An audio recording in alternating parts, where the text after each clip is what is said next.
OTAs are right around the corner. Which players are trending up and which ones are trending down heading into the final phase of the offseason program? I'll be breaking it down on the latest installment of Locked On Seahawks.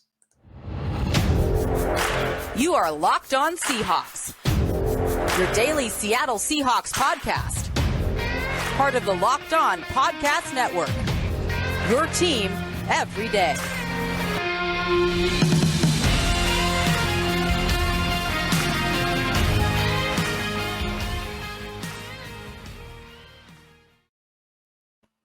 Greetings, 12s. This is Corbin Smith, your host for Locked On Seahawks. Happy Blue Friday to all of our listeners. As always, thanks for making Locked On Seahawks your first listen 5 days a week. We've got OTAs coming up starting on Monday, the 23rd, 10 practices, and there's going to be a mini camp sandwich in the middle of that. So plenty of Seahawks content coming up.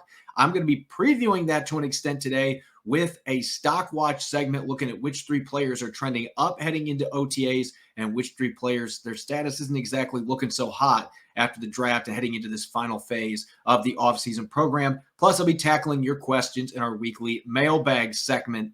Now, for your lead story here on Locked On Seahawks, Baker Mayfield watch continues as we get closer to the month of June, and the latest reports have indicated the Seahawks weren't necessarily interested, but there was some new intel today coming from Jeff Howe of The Athletic, a very credible reporter who's broken a number of stories in NFL-related news, that the Seahawks and Panthers are still interested in Mayfield. There's one big holdup that's putting this entire situation into a holding pattern, according to the words of Howe. And again, it is that nearly $19 million fully guaranteed salary for the 2022 season. That has been a huge sticking point. How much money the Browns are going to pay and how much the acquiring team is going to have to absorb on their salary cap. And obviously, with the little leverage the Cleveland Browns have at this point, they have Deshaun Watson on their roster, but who knows how many games he could be able to play this year. His status for the upcoming season remains unknown.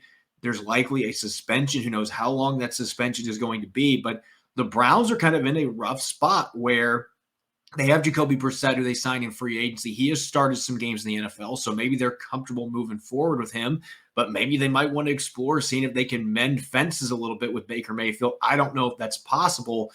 Regardless, the Browns, they've got two potential suitors in the Seahawks and the Panthers who still appear to have some interest. And this doesn't necessarily change what I have heard over the last couple weeks. And I've been saying this on the show going back to the end of March, really, that Seattle would be more than happy to bring in Baker Mayfield if he is released and they're able to sign him for a veteran minimum contract. They don't have to give up any draft capital to make it happen. The Seahawks would be more than happy to bring him in at that point.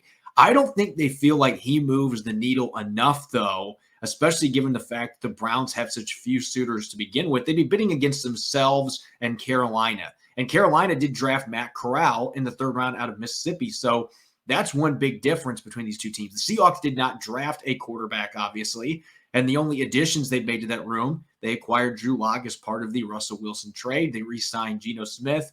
They've got Jacob Eason coming back. I mean, for the most part, this is the same quarterback room that was behind Russell Wilson last season, with the exception being Lock.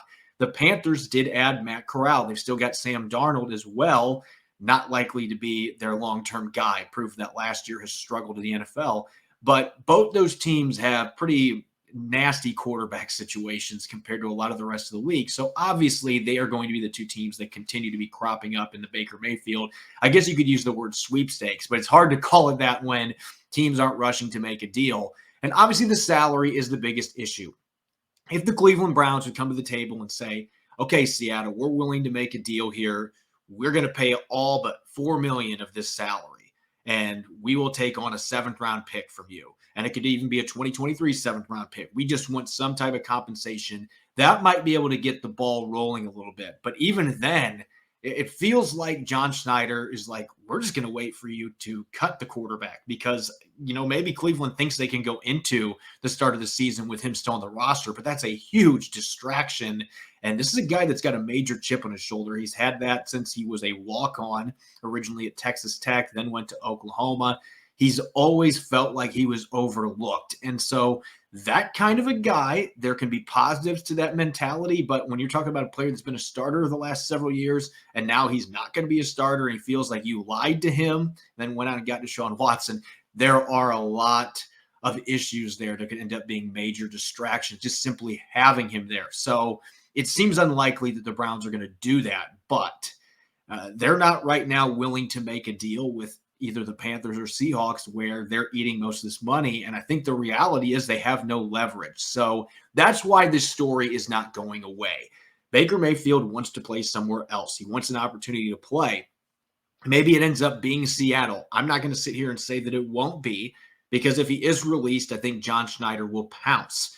But they are not going to go out and make that move given the state of the team right now. They don't feel like they're just a quarterback away from being a contender. You've got a really good quarterback class coming in next year. They don't want to give up any draft assets and then have to pay a significant amount of money for a player who has been a quality starter, but hasn't been a top 10, top 15 guy either. 2 years ago, 28 touchdowns, 8 interceptions. And Cleveland ended up going 11-5, won a playoff game. So he's a solid starting quarterback when he's healthy, just not an elite one. They're not going to give the Browns something that nobody else is willing to just to facilitate a trade. So there's no urgency. You add in the fact he's coming off shoulder surgery. He's not 100% right now. That's just going to further delay something happening here. So ultimately, we'll see what ends up happening. I think if the Cleveland Browns, they are eventually going to have to reach a point where something's going to have to happen here. I don't see Mayfield being willing to kiss and make up so that he can start for the first 6 games, the first 8 games, while Deshaun Watson is suspended. I can't see him having, his pride is not going to let him do that. That is not going to be something that happens. So I'd be very surprised if that's the route that those two sides decide to go on. It might ironically be their best fit at this point if the Seahawks and Panthers are lukewarm. But I think if he becomes available as a free agent, or the Browns basically are willing to trade and eat most of that salary just to get rid of the potential headache, the Seahawks and the Panthers could still both be in there. And I would think Seattle, based on their quarterback situation, would be the more interested of the two. But time will tell. At this point, there's no urgency to get a deal done. I'm not anticipating anything's going to happen on this front for several weeks. This could be something that we don't see movement until right before training camp on. And then Mayfield may be joining a new team that late in the process. It's going to be tough for him to catch up. At that point, it truly would be a 3-way competition in Seattle. They're not going to just be handing him the starting job. And so there's a lot of moving parts here, but this is a story that's going to continue to be out there until Baker Mayfield lands somewhere else, or somehow magically he and the Browns are able to mend fences a little bit. Again, I just can't see that happening given the circumstances and the way that this has played out. And the person we're talking about, you're going to have a very prideful individual in Baker Mayfield. I just can't see him swallowing his pride and being willing to go back into the huddle for the Browns and start a number of games and then get replaced by Watson whenever he can come back. I just can't see him being willing to do that. So that keeps the Seahawks and the Panthers in the hunt here, potentially in the periphery. They are monitoring the situation, and we'll see what happens. There's still a chance Baker Mayfield could be the Seahawks starter in week 1. He could be starting for the Carolina Panthers as well. He gets released. Maybe a surprise team will jump in there too. But right now, there just aren't a lot of options for him. Consequently, not a lot of options for the Cleveland Browns to try to make this deal happen. Coming up next, I'm going to be tackling your questions, our Blue Friday mailbag segment. As always, looking forward to the opportunity to answer as many questions as I can. Our partners at BetOnline continue to be the #1 source for all your betting needs and sports info. Find all the latest odds, news, and sports developments, including this year's basketball playoffs, Major League Baseball scores, fights, and even next season's NFL futures. BetOnline is your continued source for all your sporting and wagering informational needs, from live betting to the playoffs, esports, and more. Head to the website today or use your mobile device to learn more about the trends in action. BetOnline, where the game starts. You're listening to the Locked On Seahawks podcast, Blue Friday edition. This is your host, Corbin Smith. As always, thanks for making Locked On Seahawks your first listen 5 days a week. We greatly appreciate it. It's time for our weekly mailbag segment. Didn't get to do this last week. We ended up dedicating a bonus episode to answer your questions. A number of questions coming in on Twitter today. So let's get to it. First one coming from Matt, and this is really real-time breaking news. Can you explain why the Seahawks gave up on Levi Lewis so quickly? So before I answer this question, literally 15 minutes before coming on live and recording today's show, the Seahawks announced that they had cut rookie quarterback Levi Lewis, who participated in their rookie minicamp. And this was not a tryout quarterback. They had signed him to a contract as a priority free agent shortly after the conclusion of the 7th round. This was one of the first moves they made. John Schneider hinted at it, talking to reporters in the post-draft press conference that day. And so there seemed to be some buzz about this kid. He put up some pretty good numbers at Louisiana, more than 70 passing touchdowns, over 1,000 rushing yards in his career. And Louisiana went 13-1 last year. So this kid helped that program reach heights they'd never been at before. And so he came into the league as an undrafted rookie with a little bit of buzz, especially with Seattle's quarterback situation. I'm somewhat surprised by this because at the rookie minicamp, they also had Caleb Elby from Western Michigan. And I'm not going to lie to you and say that both of them or either one of them looked like a guy that could maybe play on Sundays, because 3 days in a rookie minicamp, you can't make that evaluation anyway. And there are concerns for both guys, particularly for Lewis, the fact that he truly is 5'8.5". I mean, you could tell that on the field, how small of a quarterback that he is. It made Kyler Murray look like a giant. And that is a huge problem. And obviously Russell Wilson at 5'10.5" was able to make things work, but that's a full 2 inches that we're talking about shorter. That's a problem. This kid had a very compact, quick release, had very good arm strength. I thought he was the better quarterback of the two that were at the rookie minicamp. He more consistently made accurate throws, was able to get the ball downfield, had some touch. You could see the mobility that he brings to the table, even in a minicamp that functioned a lot like a walkthrough. You could see those athletic traits, but that lack of height, that I think that's the big problem here. I don't think the Seahawks viewed him as a guy that even as a practice squad project was going to be able to make it, because there has to be a limit at some point as a quarterback. 5'8.5", that's just too short. Even with some of the physical talents that he has, it's unfortunate. I think if he was a couple inches taller, he probably would have been drafted, and we're looking at this a little bit differently. But there were some clear obstacles in front of him, and the height was clearly a big one. So I'm surprised by it, but at the same time, the Seahawks are clearly comfortable with the 3 other quarterbacks they have in their roster. They didn't see enough from him to suggest that he would be able to compete or at least be a practice squad player. So barring him quickly being re-signed, we've seen that with a few teams recently. That could certainly happen, but that's rare. At this point, I would think either he latches on quickly, gets a chance with somebody else, or that was his NFL career. And unfortunately, that's the reality for a lot of these guys that are undrafted players. Seahawks Stan, do you think the Seahawks will finish in the top half or even the top 10 defenses this year following the additions of Mafe, Nwosu, and Bryant, and re-signing Quandre Diggs? I think the Seahawks have the personnel if the pass rush comes together and if whatever changes they make with their coverages come together. Sean Desai and Carl Scott are going to be a big part of that. The talent is there for this defense to be a top 10 unit. We saw glimpses of it the last couple of years. They kept consistently starting slow out of the gate. So I think that's going to be the biggest thing for Clint Hurt, Sean Desai and company. Let's find a way that we can avoid that early season slump that has plagued us defensively the last couple of years. Let's get out of the gate a little bit faster. And they're hoping by being a bit more aggressive, having more 3-4 looks, that they're going to be able to do that. Maybe some more man coverage on the outside. The talent is there. You got to wonder about some of the durability things. Jamal Adams, the injuries he's had, Quandre Diggs coming back from that leg surgery. They've got some linebackers coming back from ACL injuries. I mean, there are some injury concerns sprinkled in there that you have to consider. But talent-wise, the defense has pieces. Even without Bobby Wagner, you've got some fun pass rushers. I think Mafe can be a far better NFL player than a college player. This is a great system for him, being an overhang hybrid linebacker. Darrell Taylor could be on the verge of a breakout this year. Nwosu had a really nice season for the Chargers, still only 25 years old. So there's pieces. They've got good guys in the secondary, a really good pair of safeties. You've got some very intriguing athletic pass rushers that personnel-wise are a better fit for what Clint Hurt wants to do. Your defensive tackle group was really good last year. You're bringing back that entire group this year. They think Cody Barton can be solid alongside Jordan Brooks, who his next step would be making the Pro Bowl or being an All-Pro selection, got an All-Pro vote last year. So the pieces are in place, but I'm not going to sit here and predict they're a top 10 defense because you've still got a new coordinator. You've got some new pieces at all 3 levels. They got to get everything to come together. If the talent plays to its potential and they get, good schematics and they don't get off to a slow start, then this could be a top 10 defense. But we got to see what things look like in training camp before I can jump out and make a prediction. Hey, this should be a top 10 group. There are enough question marks there where I'm a little bit hesitant to do that.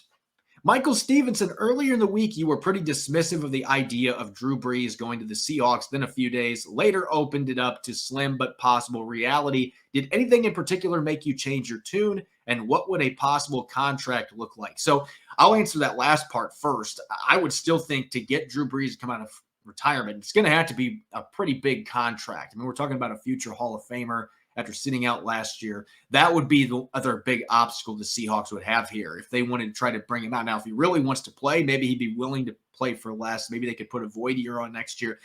Again, this seems very unlikely, and that is a big reason for it. I don't think the Seahawks want to spend much money at the quarterback position, and they have $26 million in dead cap hit money on the books from Russell Wilson being traded. So this is 99.9% not going to happen. But we've seen craziness happen this offseason, some things that nobody expected. So you have to revisit all of these possibilities. And with the tweet that Drew Brees put out there, I think that it was worth at least exploring because Seattle is one of the few teams, as I mentioned with Baker Mayfield earlier, this is one of the few teams that absolutely needs a starting quarterback in the short term. And it might not be Drew Lock or Geno Smith. And so that possibility has to at least be explored. But as Rob and I both broke down the other day, this seems very unlikely that it would happen.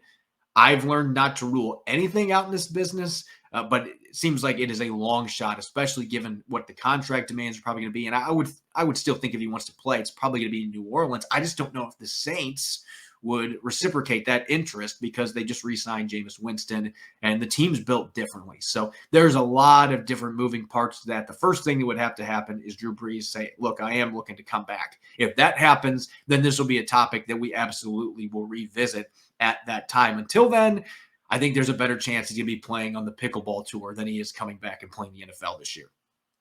DJ Rowdy, if Baker Mayfield comes to the Seahawks, do you change your prediction in wins to 10 or more?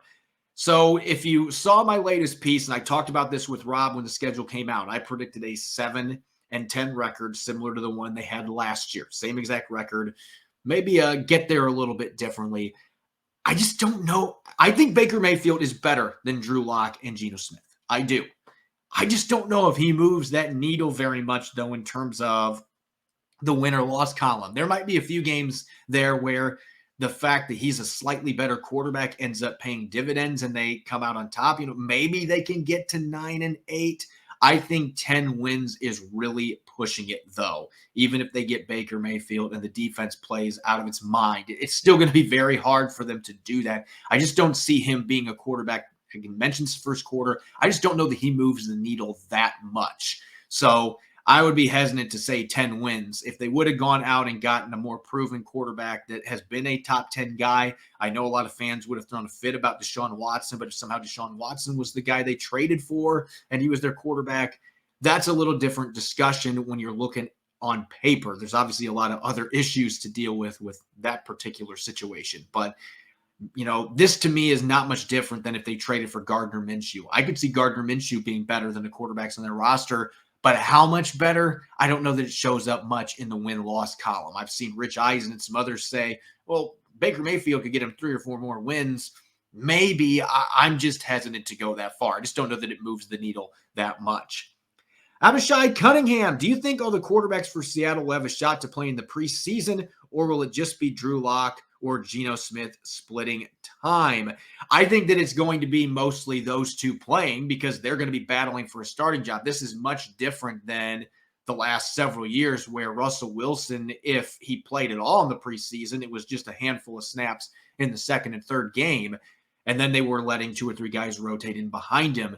This time you got to figure out who your starter is going to be. So unless they make that determination for the preseason, which I see no way that happens, unless Baker Mayfield comes into town and they give Baker Mayfield the job, that would be the only way that I could see it. But if it's Geno Smith versus Drew Lock, those two are going to get the bulk, if not all, of the preseason snaps. Maybe Jacob Eason gets a little bit of time in the fourth quarter in those preseason games. If they add another quarterback to the mix at some point, it's going to be tough for that fourth guy to get reps. So that might be part of it for Levi Lewis too. the Seahawks might have talked to him and said, look, we just don't think you're going to get an opportunity here with the three guys that we've got in front of you. And maybe he's going to get another chance somewhere else. There's always stuff like that going on this time of year. But I expect it's going to be the Locke and Smith show as those two vie to replace Russell Wilson under center. Syjan, thoughts on the Seahawks potentially cutting Chris Carson? My tune on this has not changed at all since I talked about it a few weeks ago after the draft with Ken Walker III being picked. I just get the sense that that pick by itself, that is pretty telling about where the Seahawks think Chris Carson is at. I've said it time and time again. I hope he can play because I'm a huge Chris Carson fan. I love the way he runs the football, the contributions he's made for this football team, but neck injuries are not something to mess around with. And it was just extremely telling to me that they would pick a running back in the second round after re-signing Rashad Penny. You know, maybe they end up in a situation where all three of these guys are on the roster and you're mixing and matching based on opponent, and you'd have three totally different style running backs. That could work, but I just think that pick of Ken Walker III is suggesting that the Seahawks are not confident that Carson's going to make it back. So I've said it a few times. I'm going to stick with what I said. I think that down the line here, there's going to be a roster move that is made there, maybe with a failed physical. And I'm anticipating that's what happens. I hope I'm wrong. I hope that he can play again, but that's just where things stand right now. Just looking at his injury and what the Seahawks have done at the running back position. I would be surprised. I'd be pleasantly surprised if he's able to play this season. Guess we'll see what happens, but he will not be there for OTAs, according to Pete Carroll. Last question here from Josh. What is your projected offensive line and defensive line? So if I had to make a pick right now, I think Jake Curhan's got a good chance to start at right tackle on day one. Abraham Lucas is going to push him, but I think Lucas will start at some point this season. But I actually think Jake Curhan's got a good chance to be the guy on day one. Lucas is going to push him, though. So that one's really a toss-up. That's going to be a really fun battle in training camp. And then the guard positions are pretty set in stone. Gabe Jackson, Damian Lewis are going to be your starters again. Austin Blythe is going to be your starter at center. And Charles Cross, your number 9 overall pick, is going to start at left tackle. And on the defensive line, I think you're going to see Poona Ford playing some of that, that 3-tech or 4-eye defensive tackle position. Shelby Harris playing the other one, and Al Woods in the middle. They can play Poona Ford at nose tackle as well. And in those cases, you can rotate Quentin Jefferson in at one of those other defensive tackle spots, the big defensive end position, if they're truly in a 3-man front. And then your overhang linebackers, defensive ends. I think the starters on day one are Darrell Taylor and Uchenna Nwosu. I would not rule out Boye Mafe finding his way into the lineup at some point, though, because of his physical tools and how well he fits in with this scheme.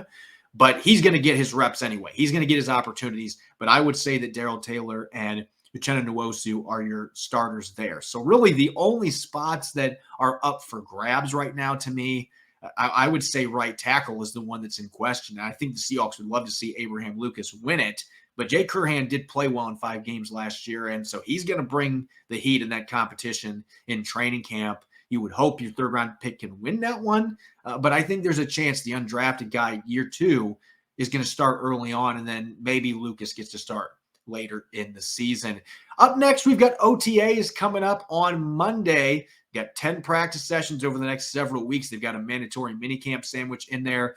Rather than just previewing OTAs because they're glorified walkthroughs in a lot of different ways, I'm going to do a little bit of pre-OTA stock watch, which players are trending up and which ones are trending down heading into the final phase of Seattle's offseason program. I love brownies, and the best part is the brownie batter. Most of the time I eat the batter just while making the brownies. Now imagine if you could devour that batter while also getting a bunch of protein. You're in luck because Built has created this incredible new bar, the Brownie Batter Puff. This puff takes protein bars to a whole new level, and they're available right now on Built.com. If you haven't tried Built Bar Puffs yet, you don't know what you're missing. Puffs are a chocolate-covered marshmallow on steroids with 140 calories, 17 grams of protein, and only 7 grams of sugar. Brownie Batter Puffs are the perfect pick-me-up for any day and won't obliterate your diet like a Cam Chancellor hit stick. All Built Puffs are covered in 100% real chocolate. That means that with Built, you can eat healthy and actually enjoy doing it. The Brownie Batter Puffs will have you in a completely different realm than you've ever been with a protein bar. No need to pinch yourself. This isn't a dream. Visit Built.com to get Brownie Batter Puffs now. Go to Built.com and use the promo code LOCK15 and get 15% off your order. That's LOCK15 at Built.com for 15% off your next order. You're listening to the Locked On Seahawks podcast, Blue Friday edition. I'm your host, Corbin Smith. As always, thanks for making Locked On Seahawks your first listen 5 days a week. We've got OTAs set to start on Monday, the 23rd. There will be 10 practice sessions for the Seahawks, and a little different this year. Normally, they have their 3-day mandatory minicamp at the tail end after OTAs. They're sandwiching it in the middle of their OTAs this year. Haven't had an explanation yet why that was done. Probably some scheduling related stuff that just came in line this year. But the Seahawks will kick off that third and final phase on Monday. And rather than dive into some key storylines going into this OTA session, these practices are extremely difficult to evaluate. And there's some things you can look at, obviously. These practices are important, but it's not necessarily real football. There's no live contact. It's extremely difficult to get anything out of the offensive and defensive lines other than looking at their movement skills. Corners can't play the football, can't jam and press. I mean, there's just a lot of football-related movements that you're not allowed to do. So it's really tough to evaluate. There's still a purpose to them, still a very important time of year, especially for this young team that's in rebuilding mode. These extra snaps are going to be crucial for the young players as they're trying to get the playbooks down and work on technique. It's just tough to look at the team drills and really get too much out of it in these particular practices. So with that being said, rather than dive into storylines, it's been a while since we've done a stock watch here on Locked On Seahawks, and several of you have asked when we were going to do this again. Normally, Nick Lee and I do this together. Nick's not able to participate in the episodes this week, so I'm going to be doing it solo. And without further ado, let's look at which players are trending up coming out of the draft and free agency going into this final phase of the offseason program, and which players are trending down. I'm going to start with the players that are trending up for the Seahawks. I got to start with a player who's been talked about a lot in recent episodes. I broke down Geno Smith versus Drew Lock yesterday. You could make the argument that both of those guys were big winners coming out of this process because the Seahawks did not draft a quarterback. If they would have picked somebody like Malik Willis or Desmond Ridder or maybe somebody like Sam Howell, who was still available going into the 5th round, then I don't know that I necessarily would put that player on here. If Baker Mayfield was a Seahawk, I don't know that I would put Drew Lock or Geno Smith on here. But right now, those two, for better or worse, those are the Seahawks' 2 top quarterbacks that they've got going into OTAs. Both of them have a prime opportunity to have another chance to start in the National Football League. And I think this is really the biggest win for Drew Lock because there was a lot of skepticism going into the draft about what Pete Carroll and John Schneider had been saying in regard to Lock and his physical tools, the hose for a throwing arm he has.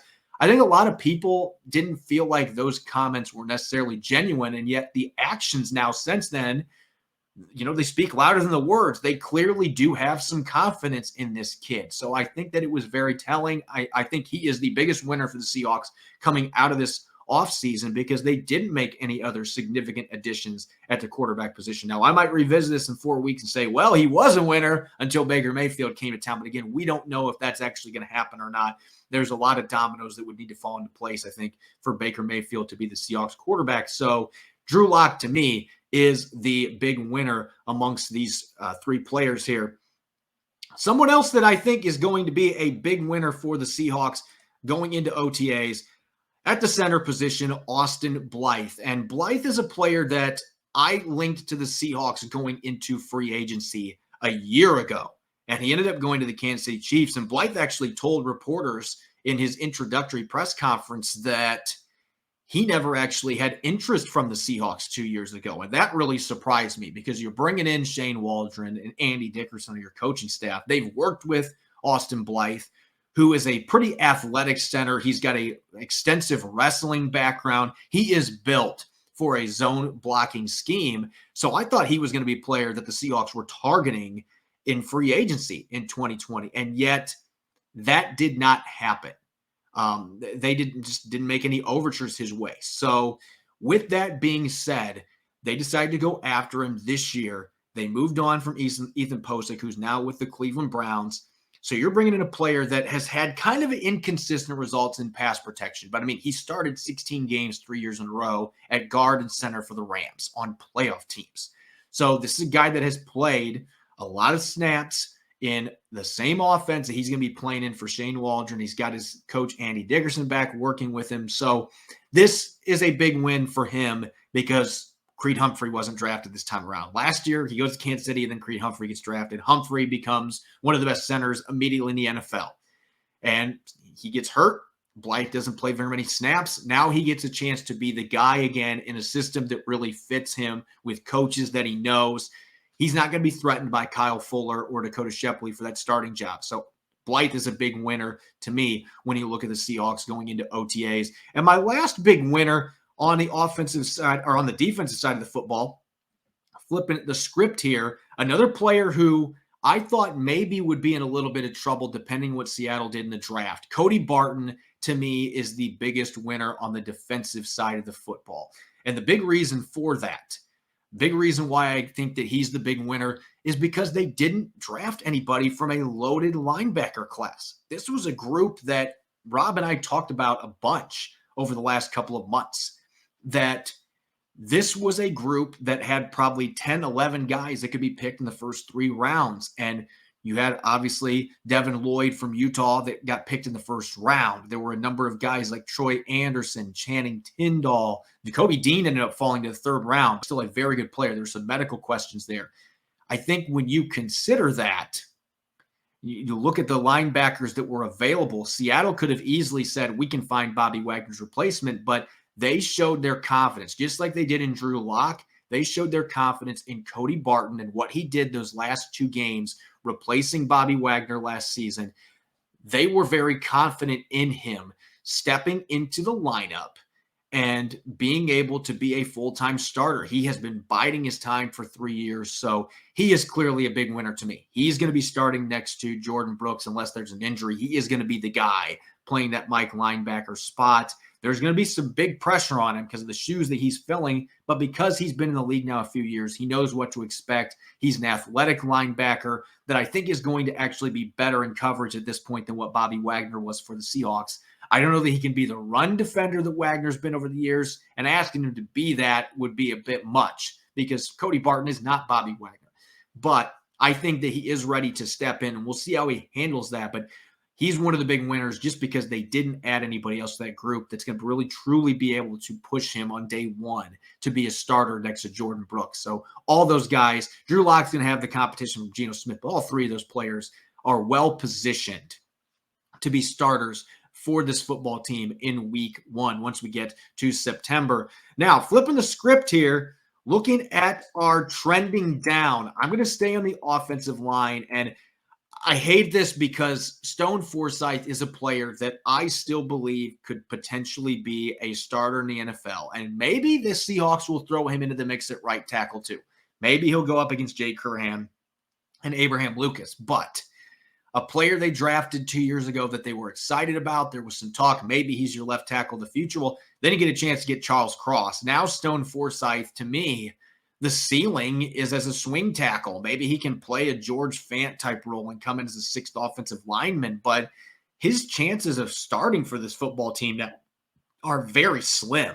And, that's just what happens when you pick 2 tackles in the first 3 rounds. This team is going to eventually have Charles Cross and Abraham Lucas playing both tackle positions.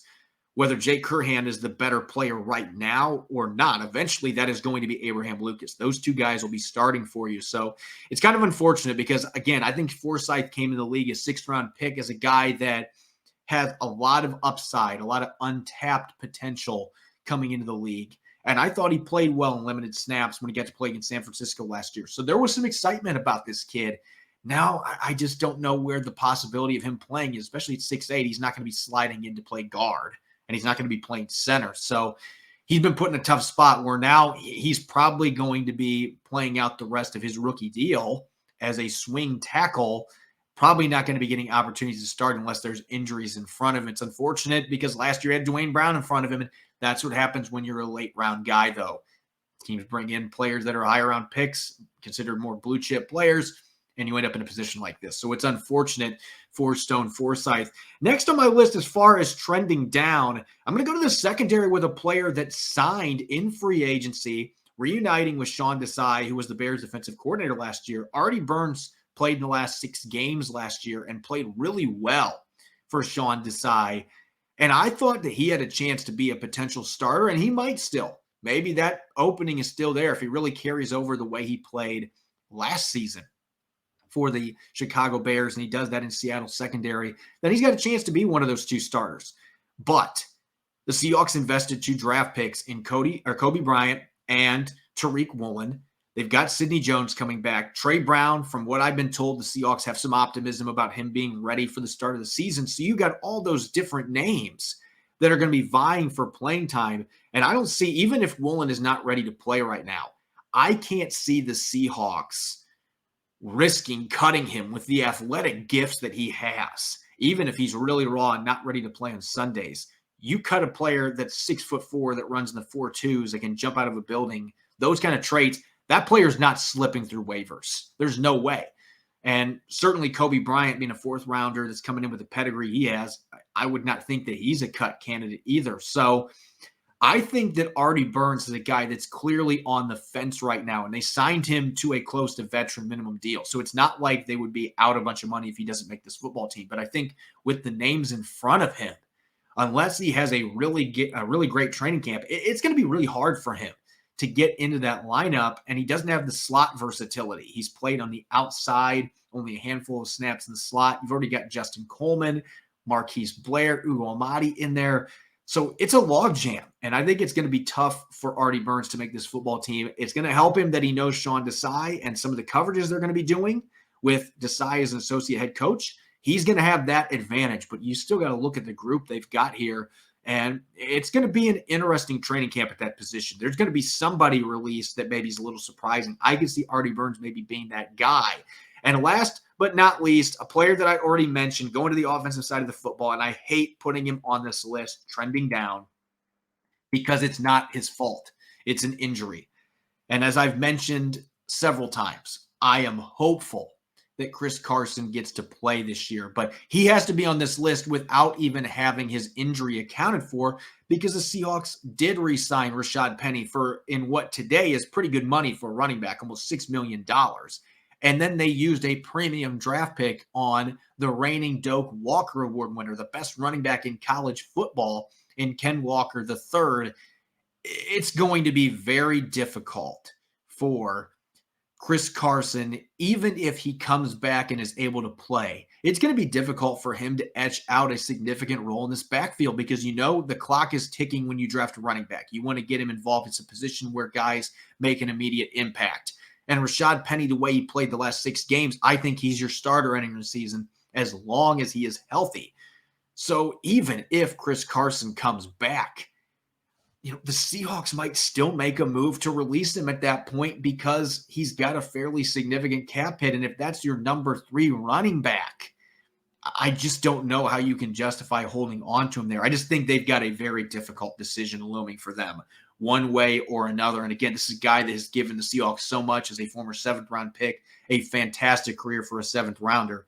But he's trending down on my list because of the depth chart they've got at running back now, and obviously his health. There's a lot of different factors there. It's unfortunate.